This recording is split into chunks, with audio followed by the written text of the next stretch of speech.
buka dengan membaca basmalah. Bismillahirrahmanirrahim. Jadi pada kesempatan hari ini ya,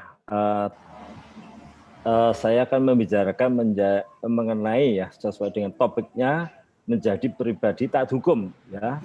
Ada dari 3 tinjauan ya yang saya mau sampaikan, itu tentang etika, tentang moral, dan tentang agama. Ada 3 tinjauan ya untuk menjadi taat hukum itu. Tentu saja akan saya terangkan adalah mengenai etika dulu ya, nanti moral, terus baru masalah agama kan gitu ya. Ya Pak. Yang pertama kali ya tentang mungkin kita pernah mendengar tentang etika ya. Etika itu ada beberapa ya mengenai etika. Yang pertama kali adalah etika perangai. Yang kedua etika moral, yang ketiga etika dan etiket. Kadang-kadang oh itu tidak etika, oh tidak etiket. Nah, ini teman-teman mau saya terangkan mengenai perbedaannya ini. Baru nanti menuju kepada ini ya. Yang pertama kali ya akan saya terangkan tentang etiket perangai ya. Etika perangai ya. Nah, jadi etika perangai itu ada di daerah-daerah tertentu dan waktu tertentu, itu yang namanya etika perangai. Contohnya berbusana adat ya. Terus yang kedua pergaulan muda-mudi, perkawinan semenda, terus upacara adat, itu yang dimaksud dengan etika perangai. Yang kedua ya, akan terangkan yang kedua adalah etika moral.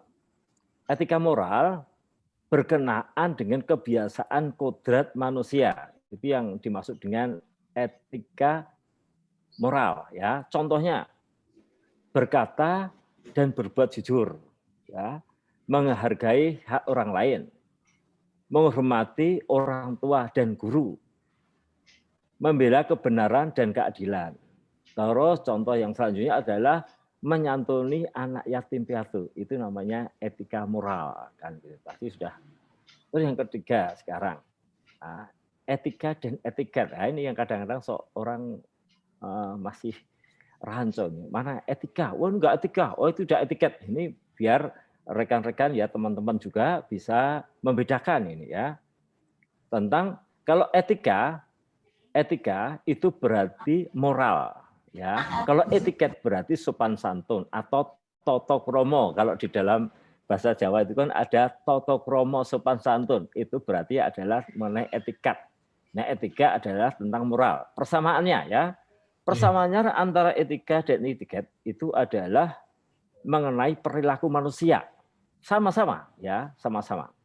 Sekarang perbedaannya etika dan etiket itu apa ya? Etika dan etiket ya.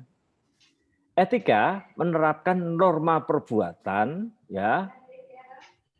Apakah perbuatan itu boleh dilakukan atau tidak? Itu etika. Mengenai etika ya. Menetapkan norma perbuatan, apakah perbuatan itu boleh dilakukan atau tidak. Misalnya masuk rumah orang lain tanpa izin. Nah, bagaimana cara masuk? Bukan soal ya. Oh, berarti larangan. Masuk rumah orang ini tanpa izin. Kalau etiket, ya, etiket menetapkan cara melakukan perbuatan, menunjukkan cara yang tepat, baik dan benar sesuai yang diharapkan. Itu namanya etiket. Perbedaannya lagi yang kedua ya, perbedaan etika dan etiket. Etika berlaku tidak bergantung pada orang lain, ya. Misalnya larangan mencuri selalu berlaku baik ada atau tidak orang lain. Itu namanya etika. Kalau etiket hanya berlaku dalam pergaulan dan jika tidak ada orang lain hadir, etiket tidak berlaku. Misalnya makan dalam kamar nggak pakai baju, nah itu namanya etiket itu. Nah, itu etiket ya. Itu kalau ada orang lain harus gitu ya. Tapi dari agama tetap nggak benar itu ya. Kayak makan ya harus pakai baju kan gitu ya. Terus sekarang perbedaannya yang ketiga ya. Etika bersifat absolut. Tidak ada tawar-menawar. Misalnya jangan mencuri, jangan membunuh, kan gitu ya. Kalau etiket bersifat relatif, ya, yang dianggap tidak sopan dalam suatu kebudayaan dapat saja dianggap sopan dalam budaya yang lain. Contohnya ini kalau di Indonesia itu memegang kepala orang lain di Indonesia itu tidak sopan, tapi kalau di Amerika biasa itu ya memegang itu. Etiket. Wah, di Indonesia oh namanya tidak etiket itu. Oh, kepala kok dipegang. Kalau di Amerika oh sudah biasa gitu ya. Gitu ya. Itu perbedaannya etiket ya.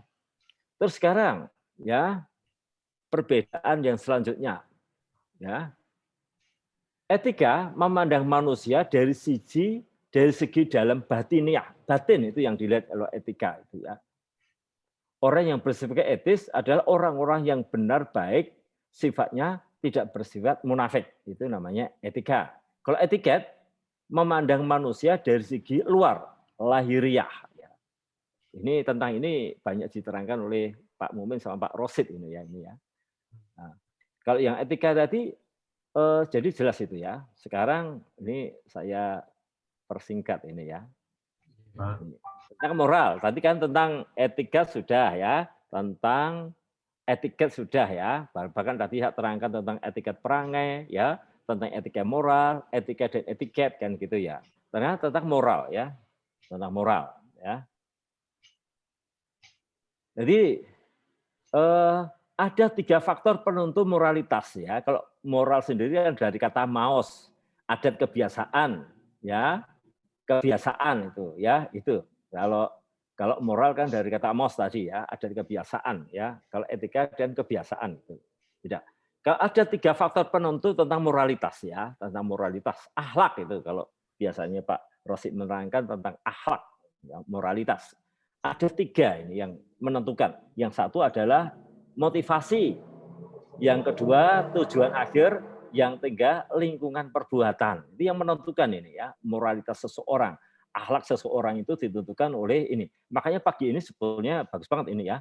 Ini memberikan motivasi ya kepada rekan-rekan ya, bagaimana sih kita berbuat baik, bagaimana kita berbuat yang benar kan, baik dan benar kan gitu ya. Itu tentang motivasi. Tujuannya apa? Ya kita biar menjadi pribadi muslim kan gitu ya. Itu seperti yang terangkan Pak Muslim biasanya di masjid-masjid itu ya, diterangkan. Terus lingkungan perbuatan biasanya kan Pak Rosid ya, Pak Mumin biasanya terangkan tentang ini, lingkungan perbuatan. Dekatlah dengan orang-orang yang soleh, biar dirinya kan soleh kan gitu ya. Jadi itu menentukan sekali motivasi. Sekarang kalau umpamanya ada siswa, motivasinya sekolah itu apa kan gitu ya. Oh saya motivasinya sekolah, satu saya ya, saya besok kepengen jadi ustadz ya, kan gitu ya. Oh, motivasinya kepengen dia menjadi pribadi yang mukmin ya. Itu motivasinya itu penting banget ya. Itu motivasi untuk menjadi seorang pribadi muslim itu menentukan juga nanti tujuan akhirnya. Kan ada 3 tadi, motivasi, tujuan akhir, atau lingkungan perbuatan itu ya. Itu. Sekarang tak kasih contohnya motivasi ya. Mungkin rekan-rekan bisa ngambil sebenarnya beberapa contoh motivasi ya. Sebelumnya itu saya terangkan dulu ya. Jadi saya kan di banyak bergerak di dunia hukum kan gitu ya. Ada contoh yang cukup menarik mengenai ini dalam suatu perkara ya. Motivasi dia mengajukan gugatan apa? Ya, motivasi tujuannya ya, tujuan dia mengajukan gugatan apa? Karena dia meminjami seseorang dengan kepercayaan. Tujuannya apa? Biar uangnya kembali kan gitu ya. Itu ya, digugat karena ditagih nggak bisa, terus digugat di pengadilan ketika itu. Tapi dia tidak punya alat bukti nih, Pak ini ya, tidak punya alat bukti ini. Terus akhirnya di pengadilan karena dari pihak penggugat itu tidak bisa mengajukan alat bukti ya, dari pihak tergugat ya loh saya nggak hutang kok. Jadi ada perselisihan nih, ya ada perselisihan pendapat. Saya nggak hutang, tapi ini hutang nih catatan nih. Kebetulan alat bukti yang diajukan itu adalah catatan yang tanda tangani tulisannya dari pihak yang menghutangkan. Padahal itu nggak pakai bunga loh itu. Dia nggak membungakan, bukan rentenir, ya. Dia pinjam beras sampai 900 kurang lebih sampai 900 juta lebih itu ya. Karena hubungan pertemanan nggak ada alat bukti, wong ini temanku ya sudah dicatat dia utang berapa. 25 juta kasih, utang berapa 100 juta dikasih, utang berapa 20 dicatati semuanya digunggung itu nggak pakai kwitansi, tanda apa ya, nggak ada tanda tangannya, cuma catatan tangannya pihak yang menghutangkan, gitu loh. Kreditur istilahnya. Kredit itu artinya kepercayaan, ya udah kamu tak kasih kredit, itu artinya dipercaya kan gitu ya.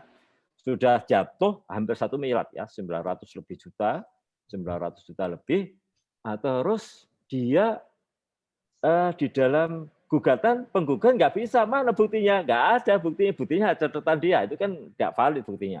Akhirnya dari pihak penggugat minta sumpah. Disumpah pakai Al-Quran ketika itu. Berani itu yang utang, loh saya nggak utang kok. Sumpah. Akhirnya disumpah namanya kan itu sumpah penentu ya. Sumpah penentu. Sudah disumpah di pengadilan, pakai suci Al-Quran, berani. Akhirnya dari pihak penggugat itu kalah itu. Berani, dia nggak bisa membuktikan, yang pihak digugat juga berani sumpah. Akhirnya setelah disumpah kalah itu penggugatnya. Tapi 3 bulan kemudian, kurang lebih 3 bulan kemudian, tergugat meninggal dunia tabrakan itu ya. Mungkin dia sesuai dengan apa ya? Ini nggak sesuai, wong dia hutang kok. Dia hutang kok tidak membayar itu ya. Tujuannya dia sumpah membuktikan ini tujuan. Kalau tujuannya dari pihak penggugat menggugat adalah tujuannya adalah sumpah tadi, biar pihak tergugat itu disumpah pakai Al-Quran, ayat suci Al-Quran, biar dia nggak berani karena di bawah ayat suci Al-Quran. Ternyata dari pihak tergugat berani, saya disumpah. Itu membuktikan kepada hakim bahwa dia memang tidak hutang kan gitu. Tujuan akhirnya tadi. Akhirnya kalah, atau 3 bulan kemudian meninggal. Nggak tahu itu meninggalnya mungkin azab dari Allah mungkin ya, karena berani sumpah main-main pakai ayat suci Al-Quran. Tapi sekarang itu orang itu ya saya nggak tahu ya. Sekarang itu banyak orang melakukan sumpah itu seolah-olah tidak berdosa. Padahal sumpah itu kan disaksikan ayat suci Al-Quran kan berat itu ya. Nah, tapi sekarang mudah orang itu melakukan sumpah itu tadi ya.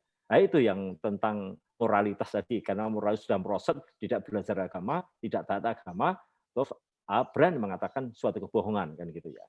Nah, ini harusnya orang-orang seperti ini ya, akhlaknya itu dibenahi, dari motivasinya dibenahi, dari tujuan hidupnya dibenahi, dari lingkungan perbuatan harus menentukan. Jadi seorang mahasiswa, seorang pelajar, seorang lawyer, notaris, jaksa, hakim itu akan ditentukan juga oleh lingkungan perbuatannya dia berada di mana kan gitu ya. Itu penting banget ini ya. Jadi kita tujuan akhirnya kan kita nanti cari bekal ya. Kita nanti kalau meninggal yang dibawa kan cuma amalnya, ya kan? Doa amal soleh, ya kan? Itu. Kalau tujuan akhirnya dia tahu, ya bahwa nanti amalnya akan didapatkan. Kenapa dia sekarang itu banyak mencari harta benda yang akan ditinggalkan? Orang mempunyai harta berapapun akan ditinggalkan kan? Yang dicatat ya, yang akan dipertanggungjawabkan kan itu ya. Itu nanti akan membawa beban yang sangat berat ketika dia di alam kubur itu ya. Itu tentang ya. Jadi saya sudah menerangkan tentang 3 ya. Sekarang yang saya terangkan tentang niat ya. Niat kan penting ya. Pak Rosid hafal ini ya. Apa itu Pak? Innamal a'malu binniyat. Iya kan? Iya Iya betul gitu Pak. ya Pak Rosid. Iya ya. Nah, sesungguhnya amal itu tergantung pada niatnya kan gitu. Tentang apa? Niat. Kalau yang sering kita kenal itu namanya al-qasdu ya, kehendak atau keinginan gitu ya. Iya. Itu ya. Itu adalah tentang sifat hati yang senantiasa disertai ya, yang selalu disertai dengan ilmu dan amal kan gitu ya. Kalau niat itu ya, niat ya. Ilmu ya, kalau ilmu itu mendahului ya, ilmu selalu mendahului niat gitu ya, selalu mendahului amal gitu. Sebab ilmu adalah dasar pondasi, sedangkan amal selalu mengikuti ilmu. Sebab amal adalah buah dari ilmu kan gitu ya pengertiannya ya. Maka al qasdu kehendak ya, merupakan sesuatu yang harus ada untuk mewujudkan suatu perbuatan. Gitu. Al-qasdu senantiasa diikuti oleh ilmu dan amal sebabnya. Dalam surat Al-Imran disebutkan gitu ya, itu penting banget ini ya, tentang niat tadi, niat dalam hidup itu tadi, ya, itu dalam 102 ya, itu penting sekali ini diingatkan oleh Allah. Janganlah kamu sekalian mati kecuali dalam keadaan muslim. Nah, untuk bisa belajar muslim berarti akidahnya, akhlaknya itu harus sesuai dengan tuntunan Rasulullah kan begitu ya. Jadi kalau umpamanya kita sekarang ya, kita ini sebagai pribadi muslim ya, kita ini harus selalu taat kepada umaro kan gitu ya. Umaro ya. Umaro itu adalah peraturan-peraturan yang dibuat oleh umaro taat kepada hukum ya. Gitu ya. Terus jadi kita ini sebagai pribadi muslim tentu saja kita harus ada mengikuti kepada ustadz ya, mengikuti kepada ustadzah ya, itu sesuai dengan, dan itu kita harus ya, kita memahami sesuai dengan tuntunan yang diajarkan oleh Rasulullah. Begitu ya Pak Rosid ya, mungkin ada ini sedikit ini, tapi ini saya terangkan cukup banyak loh tadi ya, tentang etika perangai, tentang etika moral, etika dan etikat, terus tentang moral, terus tentang niat. Kalau niat ini saya rasa ini teman-teman bisa pelajari sendiri gitu ya tentang niat. Begitu Pak Rosid, mungkin ada pertanyaan dari teman-teman. Silakan. Oke, terima kasih Pak Irianto, sarjana hukum Magister Manajemen, yang sudah menyampaikan tausiah di acara pesantren Ramadan SMK YPPN tahun 1442 Hijriah yang bertepatan dengan 2021. Beliau telah menyampaikan materi yang sangat bagus mengenai menjadi pribadi taat hukum. Beliau tadi menyampaikan betapa kita ini sebenarnya melakukan suatu hal itu ada yang berdasarkan etika atau etiket, gitu. Ada yang berdasarkan hukum. Terus beliau juga menyinggung masalah tadi bahwa niat itu kedudukannya juga sangat penting. Innamal a'malu binniyat wa innama likulli imri'in ma nawa. Ya. Jadi hal-hal seperti ini memang berlaku bagi semua pihak, profesi apapun, termasuk para siswa-siswi kita. Matur nuwun Pak. Ibu-ibu, Bapak sekalian, termasuk Pak Mukmin, makasih Bu Sri dan Bu Endang Sur yang telah nyusul rawuh ini. Tinggal nanti anak-anaknya juga bisa diminta untuk ikut, atau paling tidak karena ini kita rekam, nanti kita bisa sampaikan secara ulang-ulang, bahkan